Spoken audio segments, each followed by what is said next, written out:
So, do me a favor and introduce yourself, because while I know you, you know your name and where you teach and what you teach. Right.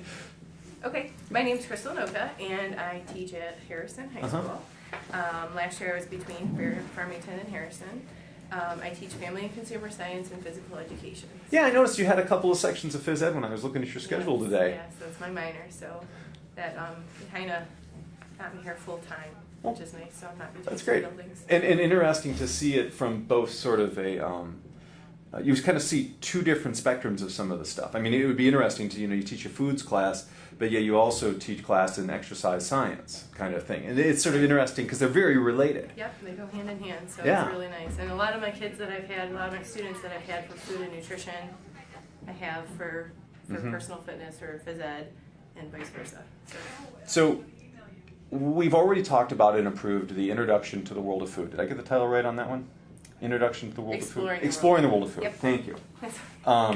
But the next course, because there's two courses in this series really, is the one that we need to talk about today. Correct. And it is, and I've seen two different titles for it. It's Food Production and Service? Service. Correct. Yep. Okay. Yep. So that one pretty much, it piggybacks off the first. Mhm. So we're using the same textbook that we use in Exploring the World of Food. Okay. We're using that for the food production and service. So we didn't need to buy new textbooks Nice. or anything like that. So, and that includes like our global foods and international cooking and things like that. And it also it kind of correlates a lot with the Serve Safe Essentials. They kind of go hand in hand. And let's talk about that in just a second. Usually the first question is, what standards did you use to develop this course? Because every course is built upon a set of accepted standards. So where did you get those So from? we began with the family and consumer science Michigan standards. So we built off those. So which ones we did not touch on in the first course, we're touching on in the second course. Okay. And then we also used the ProStart and Serve Safe standards to kind of guide the curriculum as we developed it. And a lot of those standards have to do with food production and service, basically the title. And then each unit has the different standards that we go through, but it's aligned with ProStart and Serve Safe. Now, if I'm not mistaken, at the end that you can take a Serve Safe test and receive certification. Yes. Will this course prepare those students to take that test? Yes, absolutely. Is that test incorporated as part of this course, or is that something like AP testing that they do outside of the course if they want to? It can be incorporated into the course. We're still kind of working on that. The big thing is we're not going to make it mandatory because the students have to pay for it.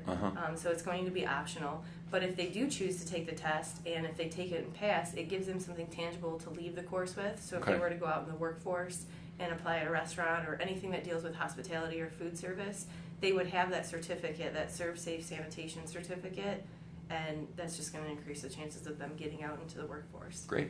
Now, would this be an appropriate course if a student was considering the Skills Center and wanting to go into culinary arts or food production, depending upon what it's called? I can't remember. Yes. This would be sort of, let's take these two courses, see if you were interested in that. This would give you a jumping off point for... Yes. Okay. Yep, this course is going to also open their eyes to a variety of career paths related to food. It's not just work in a restaurant. There's many more things that it's going to touch on. Tell me a little bit about, when you say that, what are some of the other careers that they might have exposure to? So, for instance, if a student has an interest in food, but they also like photography, they can go into photography that's dealing with food. It's not just, art that's dealing with food. There's so many different aspects of food, dietitian,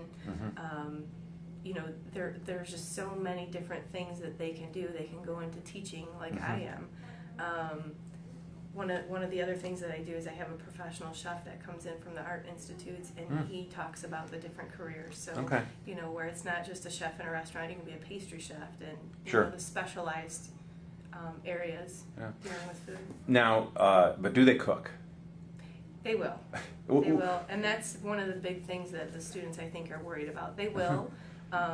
We're not going to be cooking every week. I mean, there are going to be labs that are going to help me. They're going to demonstrate the skills that we've learned, and that's going to be part of the assessment as well. That they're going to be able to demonstrate what I've taught them. So one of the things that I really struggle with is teaching my my 12-year-old daughter how to properly hold a knife with her fingers point under.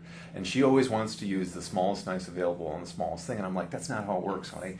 curl your fingers, big knife. Now, do you get to that sort of technical training with them about how to use culinary arts tools in an appropriate way? Yes, that's something that I want to incorporate with the food production and service, because we don't do a lot of that in exploring the world with food. I mean, it's more of the basics. Sure. But once, you know, they have that basic course done and they've been successful, then yeah, we can move on to knife skills and things like that with them. So this will be you know, a higher technical level. Yes. Than perhaps has been. Now, did you teach these two courses replace other courses? Have you taught those other courses in the past? Yes, last year I taught foods and nutrition, and I taught advanced foods. So this would replace advanced foods? Correct. What is going to be the difference between advanced foods and this? Because that's one thing that might help us. It's going to be a huge difference. I mean, bringing the ServSafe and the ProStart content standards into this. The tangible piece alone is very, very valuable to these kids if they're going to go out and work in the workforce. So, and that was the thing with advanced foods, is they were doing a lot of cooking, and that was kind of seemed to be all that was happening, was just cook, and of course with the budget, they need to be learning, you know, how to serve safe. Food safely, how to prepare it safely, how to store it safely. I mean, there's just so much that ServSafe goes into as far as like chemicals and toxins and you know, pest control. I mean, all of that you would have to deal with out in a restaurant or any type of hospitality service. You know, it almost seems to me that the skills that you're describing really are not isolated to you know, food service industry. And if in an ideal world we could have kids for not an infinite amount of time, but a longer amount of time, it might even be, and I'm asking your opinion here, this is the kind of knowledge that probably everybody needs in order to run a safe, healthy home. Absolutely. Yeah. You know, we talk about things as just mixing chemicals, you know, so often, you know, oh, I'll just throw some bleach in with this. You know, there's chemical reactions that can occur, so they learn about that stuff.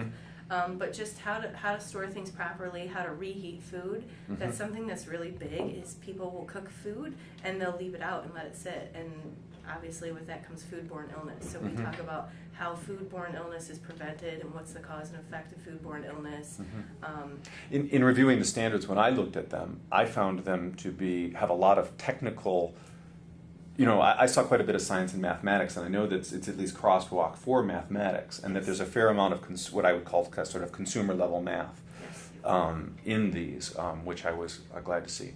Can you tell me a little bit about assessment, and how do you plan, in the context of what you do, to check and see how students are doing? And again, we're you know, you don't need to say, well, I'm giving a test this day and this day and this day. Rather, what are the devices that you see yourself using?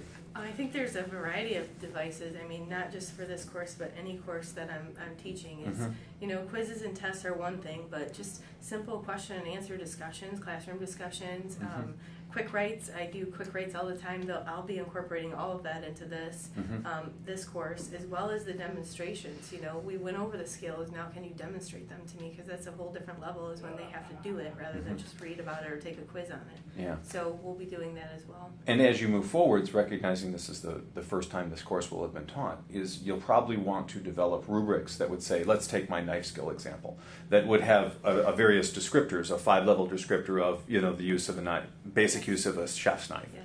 And here's how it is basic use of a boning knife, or whatever the skill might be. Absolutely.